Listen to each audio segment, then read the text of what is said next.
تو اگر وہ ٹائم آ جاتا ہے اس کی بارگاہ میں حاضر ہونا پڑ جاتا ہے، تیاری کیا ہے؟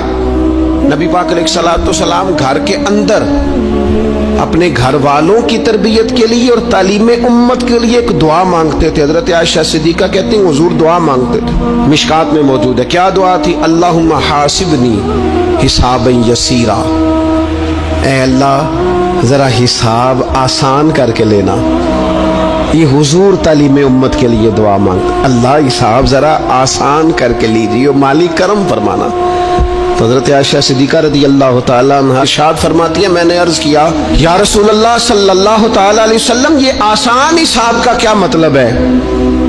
تو حضور فرمانے لگے عائشہ آسان حساب کا مطلب یہ ہے کہ رب کریم بندے کے نامہ اعمال پر نظر ڈالے گا اور پھر اللہ تبارک و تعالیٰ اس سے درگزر فرما دے گا۔ یہ آسان حساب ہے، پتہ مالک کو ہے اس نے کیا کیا ہے، پر کریم ہے نا۔ عدل کرے تے تھر تھر کمبن، اچیاں شانہ والے تے جے فضل کرے تے پھر بخشے جامن میرے جے منہ کالے، نظر کرے گا پھر معاف فرما دے گا۔ اور حضور فرماتے عائشہ یاد رکھو جس سے اس نے حساب لیا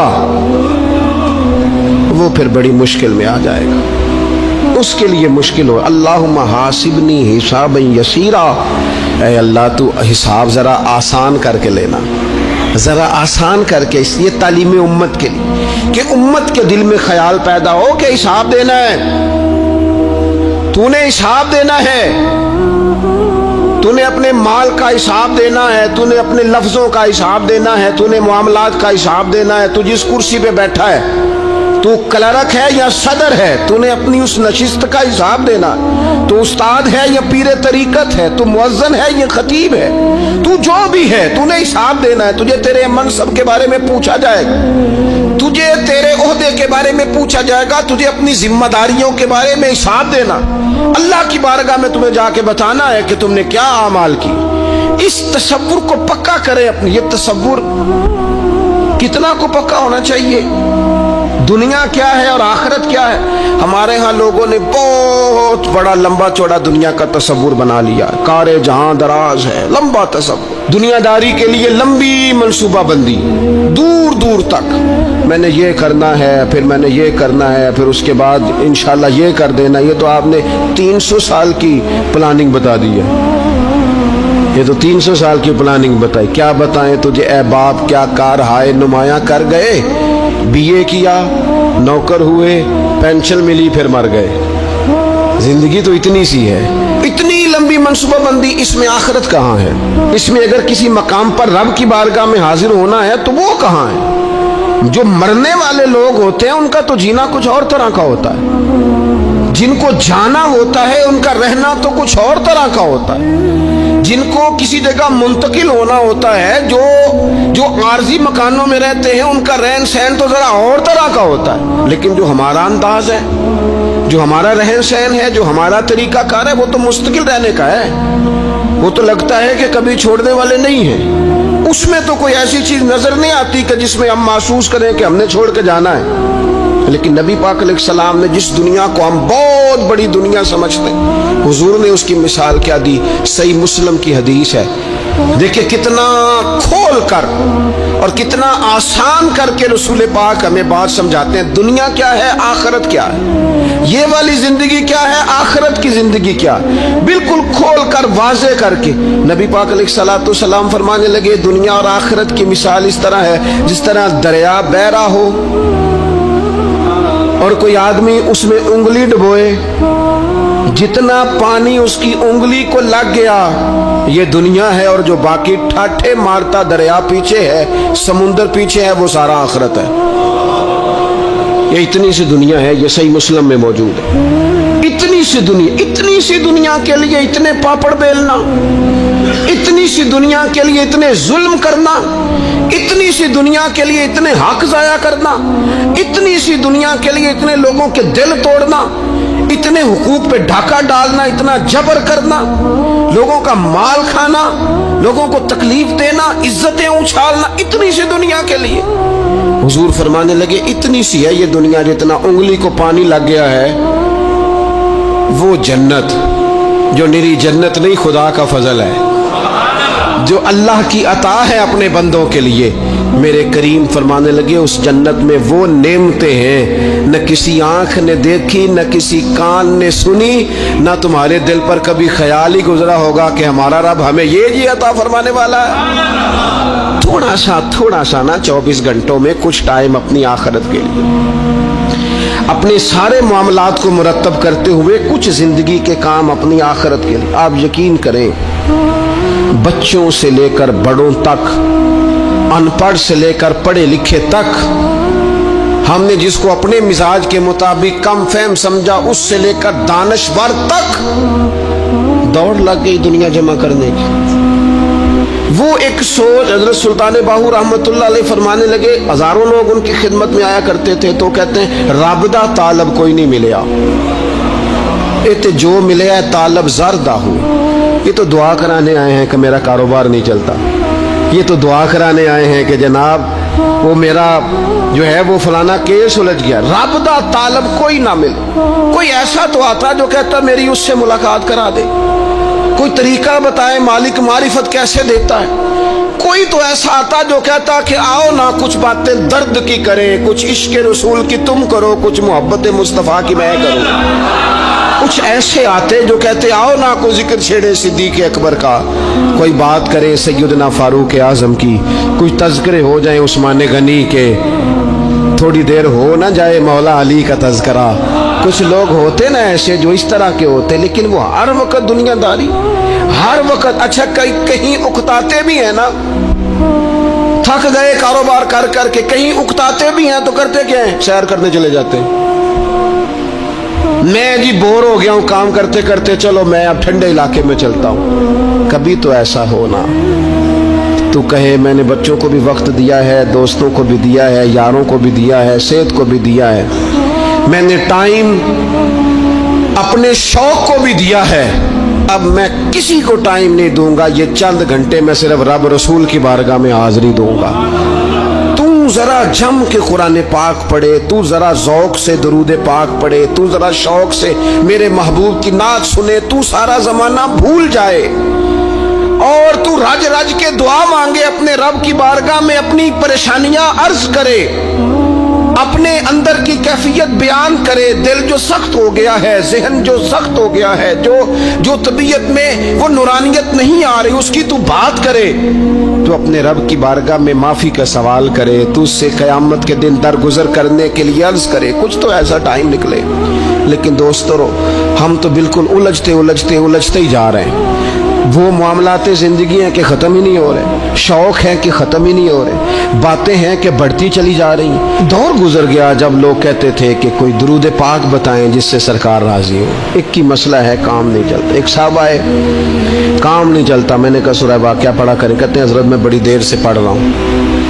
میں نے کہا چلیں کوئی صدقات دے کے دیکھ لیں، کہنے لگے بڑی دیر سے دے رہا ہوں۔ میں نے انہیں ایک اور وظیفہ بتایا، کہنے لگے یہ بھی مجھے کسی نے بتایا تھا، بڑی دیر سے کر رہا ہوں۔ تو میں نے انہیں کہا پھر میری ایک ناقص رائے یہ ہے کہ سارا کچھ کرنے کے بعد اگر ابھی تک پھر بھی آپ سمجھ رہے ہیں نا آپ کی مرضی کے مطابق آپ پر دروازے نہیں کھول رہے، پھر آپ صبر کریں، جو میرا رب چاہتا ہے اس پہ راضی رہ کے دیکھیں، پھر ذرا راضی رہ کے دیکھیں، پھر دیکھیں کہ مالک کا فیصلہ کیا ہے۔ وہ آپ کے حق میں کوئی رحمت والا فیصلہ ہی فرمائے گا، پھر ذرا انتظار کر کے دیکھیں، پھر ذرا صبر کر کے دیکھیں۔ پھر وہ کہتا وبشر الصابرین، محبوب یہ جنہوں نے صبر کیا ہے انہیں میری رحمت کی خوشخبری سنا دو۔ پھر وہ کہتا ہے باقیوں کے پاس مال ہوگا، دولت ہوگی، اقتدار ہوگا، بڑا کچھ ہوگا، ان اللہ مع الصابرین، صبر کرنے والوں کے ساتھ رب کریم ہوگا۔ پھر ذرا ٹھہر ہی جائیں، پھر تھوڑا حوصلہ ہی کر لیں، پھر اس کے فیصلے کا ذرا انتظار کر کے دیکھیں۔ ہم نا من چاہیے زندگی کے پیچھے پریشان ہیں اپنی آخرت کے، اور آخرت کرتی کیا ہے؟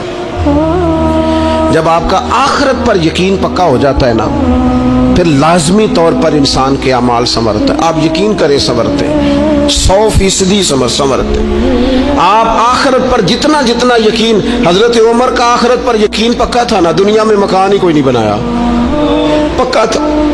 سیدنا مولا علی شیر خدا امیر المومنین بھی ہو گئے تو طامت پھر بھی پھٹی ہوئی تھی، پکا یقین تھا نا کہ اللہ نے ہمارے لیے آگے بڑی نعمتیں تیار کی ہوئی ہیں۔ حضور نے آ کے فرمایا تھا نا کہ عمر میں تیرا گھر دیکھ آیا ہوں جنت میں، یقین پکا تھا نا بڑا کچھ ملنے والا ہے. تو جن لوگوں کا پکا ہونا کہ میرا دیش میں گھر ہے وہ پردیش میں بلڈنگیں نہیں بنایا کرتے, ان کو پتا تھا کہ ہمارے دیش میں گھر بنے ہوئے ہیں, لہٰذا یہاں وہ کسی پریشانی کا شکار. اور دوسرا, جب بندے کا آخرت پر یقین پکا ہو جاتا ہے نا, ایک بات آپ نے ضرور ذہن میں رکھنی ہے. ہمارے محدثین نے لکھا ہے جس بندے کا صرف دنیا داری میں جینے کا مزاج ہو جاتا ہے نا وہ بزدل ہو جاتا ہے, اور جس کا خیال ہوتا ہے نا زندگی عارضی ہے, صبح قیامت دوبارہ اٹھوں گا, وہ بندہ بہادر ہو جاتا ہے. جس کا خیال ہے نا یہی کچھ ہے, کھا لو پی لو بس, یہ زندگی ختم ہو گئی تو ختم ہو گئی, مر گئے تو مر گئے, ختم ہو گئے, فنا ہو گئے, ان لوگوں کا مزاج بزدلانہ ہو جاتا ہے, جرت مند نہیں رہتے. اور جن کا یہ خیال ہوتا ہے نا مرنے کے بعد بھی اٹھنا ہے, ایک نئی زندگی اللہ عطا کرے گا, وہ لوگ پھر موت سے گھبراتے نہیں, انہیں مرنے سے ڈر نہیں لگتا. پھر موت کا لفظ کوئی بندہ سنا کہ انہیں بلیک میل نہیں کر سکتا, وہ بندے طاقتور ہو جاتے, باہمت ہو جاتے. حضرت جابر بن عبداللہ فرماتے ہیں, بخاری میں حدیث ہے, فرماتے ہیں ایک احد والے دن ایک صحابی کھجور کھا رہے تھے, تو کھجور کھاتے کھاتے انہوں نے نبی پاک صلی اللہ تعالی علیہ وسلم کی خدمت میں عرض کی, حضور اگر میں آج شہید ہو جاؤں تو کہاں جاؤں گا؟ تو محبوب فرمانے لگے میرا رب اپنے فضل سے تجھے جنت عطا کرے گا. حضرت جابر ابن عبداللہ رضی اللہ تعالیٰ عنہ فرماتے ہیں اس بندے نے کیا کیا, اس نے نا کھجور جتنی کھا لی تھی کھا لی, باقی نکال دی منہ سے, تلوار لی, میدان میں گئے, شہید ہو گئے. سبق ہمیں کیا دیا؟ کہنے لگے جب مرتے ہی اللہ تعالیٰ جنت عطا کرے گا, پھر کھجور کھاتے کھاتے رہنے والی دیر بھی کیوں کرنی ہے؟ پھر چھوڑو, جنت میں جا کے اللہ کے دیے ہوئے انعام کھائیں گے. کھجور کھانے کی بھی دیر برداشت نہیں کی. یہ آخرت کا اجر, آخرت میں رب کی بارگاہ میں کھڑے ہونے کا تصور بندے کو طاقتور کر دیتا. وہ بزدل, اقبال کیا کہتے ہیں؟ اقبال کہتے ہیں موت کو سمجھے ہے غافل اختتام زندگی, یہ ہے شام میں زندگی, پھر صبح دوام زندگی. اور حضرت بلے شاہ بھی بول پڑے, وہ کہنے لگے عرش فرشتے بانگا ملیاں مکے پہ گیا شور, بلے شاہ آسان نہیں مرنا, یہ تے مر گیا ہی کوئی اور, یہ تو کسی. اور پھر ایک اور درویش بولے, وہ کہنے لگے وارث شاہ او کدو مردے, وارث شاہ او کدو مردے جنہ کیتیاں نیک کمائیاں نے. وہ تو اللہ کی بارگاہ میں انعام پاتے ہیں, ایک پل ہے موت, اس پل سے گزرتے ہیں, پھر رب کا فضل انہیں ملتا ہے. میں کئی دفعہ کہہ چکا ہوں, پھر کہتا ہوں, یہ جب بہت ٹینشن بن گئی نا, ڈپریشن بہت بڑھ گیا, کووڈ-19 کے دن تھے, کرونا کے, تو مجھے ایک سرکاری ادارے میں بلایا گیا جہاں اس عملے کو میں نے گفتگو کرنی تھی, اس عملے سے جو مریضوں کو دیکھ رہا تھا. کہنے لگے مجھے وہاں کے جو ہیڈ تھے, کہنے لگے پیر صاحب بڑا ڈپریشن بڑا ہے, لوگ ڈر رہے ہیں, وقتی طور پہ خوف بھی بڑا تھا. تو میں نے ایک صاحب سے وہاں کہا کہ اتنا خوف کس بات کا؟ کہنے لگے جی مجھے تو زیادہ ہجوم آ جائے تو میرا سانس نہیں نکلتا, تو قبر میں تو کھڑکی کوئی نہیں, تو تصور سوچ سوچ کے میں ڈرتا ہوں. تو میں نے کہا ڈاکٹر صاحب ماں کے پیٹ میں جو رب آکسیجن دیتا ہے وہ قبر میں بھی دے گا. تو انہوں نے آپ کی طرح سبحان اللہ نہیں کی, کیونکہ وہ ڈاکٹر صاحب تھے نا. سیانے بندے کو سمجھانا بھی کافی سیانے بندے کا کام ہے, وہ زیادہ سیانے تھے. لیکن نا سوتے کو جگانا تو کام ہے, اور اگر جاگتے کو جگانا پڑ جائے تو بہت مشکل کام ہوتا ہے. وہ ڈاکٹر صاحب تھے, وہ کہنے لگے جی حضرت صاحب وہ تو ماں سانس لیتی ہے تو وہ بچے کو جاتا ہے, وہ آکسیجن ماں کے سانس کی بنیاد پہ ملتی ہے, تو قبر میں وہ کیسے ہوگا؟ میں نے کہا چلے ٹھیک ہے ڈاکٹر صاحب, آپ کی یہ دلیل بھی مان لیتے ہیں. وہ جو انڈے سے بچہ نکلتا ہے وہ چاروں جانب کوئی سوراخ ہوتا ہے؟ ڈاکٹر صاحب نے قلم چھوڑ دیا, رکھ دیا. میں نے کہا چلو یہ بھی بتاؤ زندہ ہی نکلتا ہے؟ کہنے لگے بالکل. تو میں نے کہا سونا بھی نکلتا ہے؟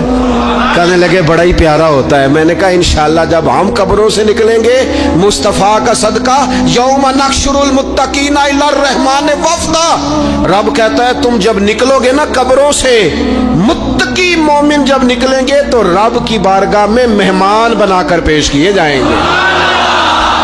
اے رب دے پرونے ہون گے قیامت میں. وہ مہمان بنا کر پیش کیے جائیں گے اللہ کی بارگاہ، مہمان بنا کر۔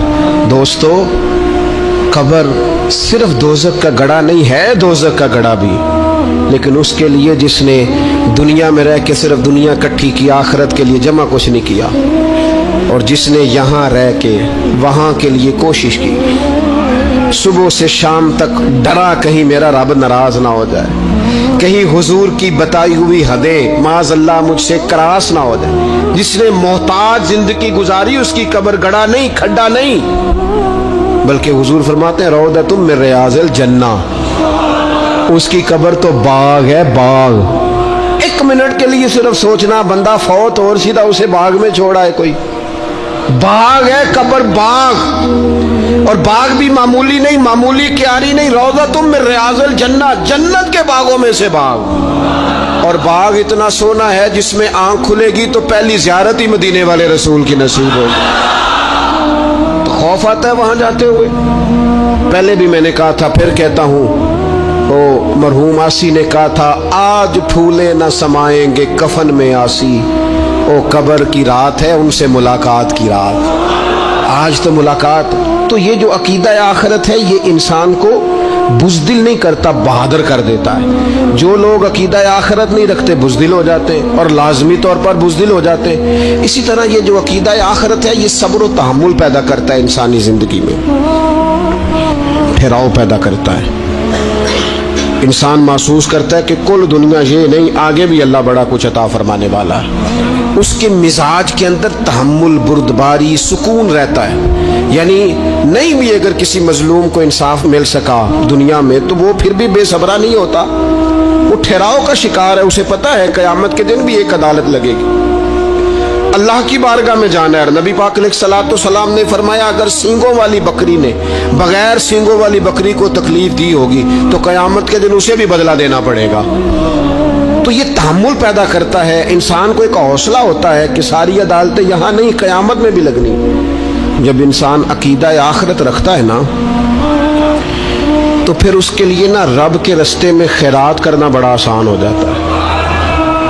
پھر نہ وہ محسوس کرتا ہے کہ میں نے سارا کچھ یہاں کے لیے جمع نہیں کرنا، کچھ میں نے وہاں کے لیے بھی جمع کرنا ہے۔ وہ پھر اپنی آخرت کے لیے کچھ نہ ایک بینک آخرت کا بھی بنا لیتا ہے، اس میں بھی کچھ نہ کچھ جمع کراتا رہتا ہے۔ اسے پتا ہوتا ہے کہ میں نے اللہ کی بارگاہ میں حاضر ہونا ہے، وہاں کی بھی کچھ نہ کچھ تیاری۔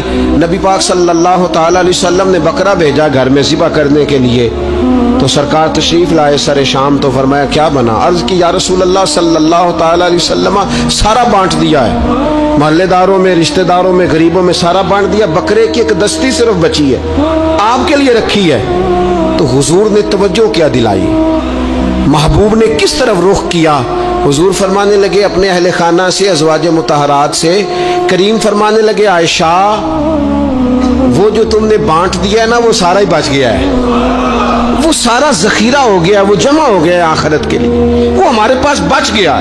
یہ جو تم سمجھتے ہو نا یہ بچا کے رکھا ہے، یہ تو ہم استعمال کر لیں گے، وہ ہم نے سیو کر لیا ہے، وہ بچ گیا ہے۔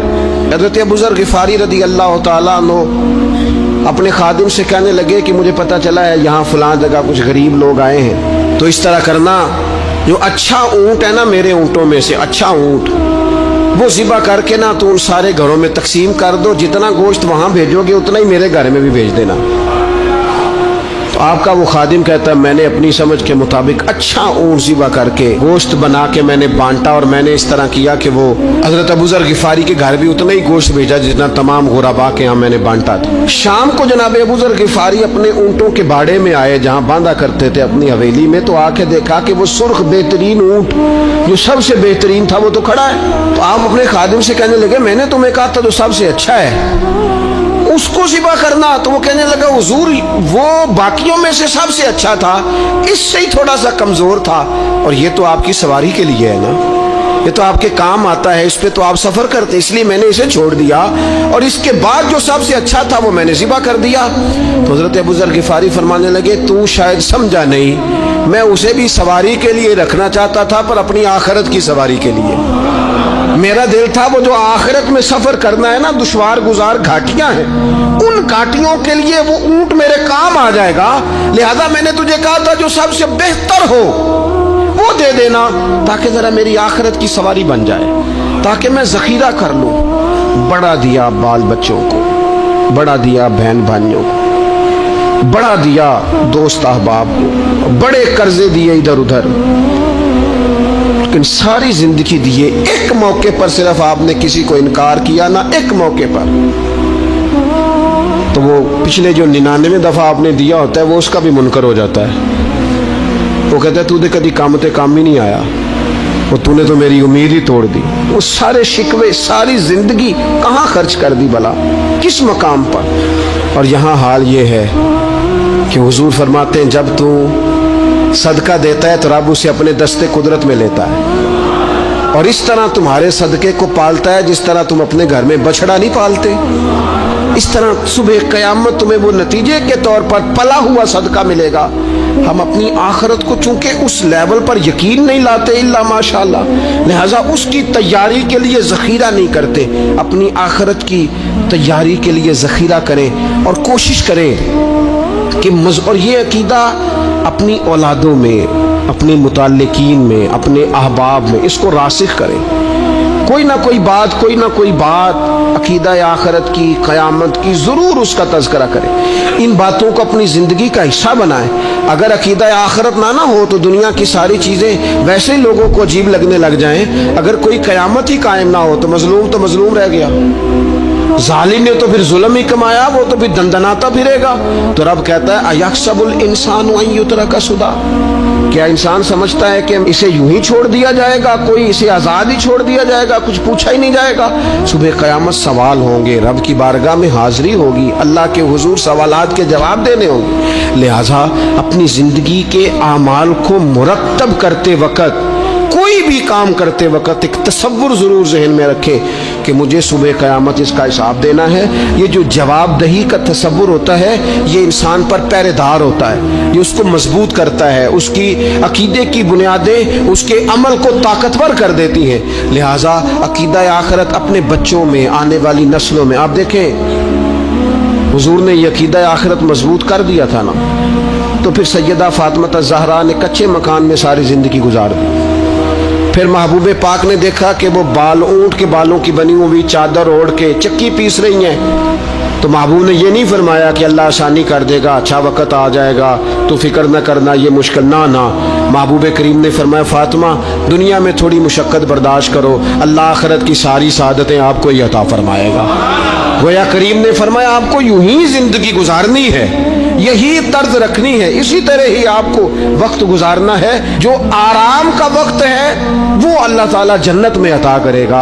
عقیدہ آخرت کی مضبوطی، تھوڑا سا ہمارے ایک بڑے قریبی دوست تھے، بڑا میرا ان سے پیار تھا، 34.5 سال عمر، خود ہارٹ اسپیشلسٹ ڈاکٹر، لیکن یہ پچھلے ہفتے وہ مریضوں کو چیک کر کے نیچے آ کے دفتر میں بیٹھے۔ ایک تو لوگ کہتے ہیں نا ہسپتال پہنچ جاتا تو شاید بچ جاتا، تو ہاسپٹل کے اندر ہی تھے، اور ابھی چڑھتی جوانی، 34-35 سال عمر۔ لیکن کمال یہ تھا کہ میرے جیسے کئی لوگوں نے بھی آنسو اس لیے بہائے کہ اتنی چڑھتی جوانی میں، اتنے خوبصورت ماحول کے اندر بھی انہوں نے مزاج خیر خائی کا بنایا ہوا تھا، ہر شخص سے حسن کلام اور رب رسول کی طرف اپنا لگاؤ، نماز کی پابندی، جب بھی حال پوچھنا تو کہتے تھے اللہ اور اس کے رسول کا فضل ہے۔ تو اپنی زندگی میں جن لوگوں کا تصور آخرت مضبوط ہو جاتا ہے وہ کئی دفعہ جلدی بھی سمٹ کر چلے جائیں تو ان کے حق میں رحمت والے فیصلے ہوتے ہیں۔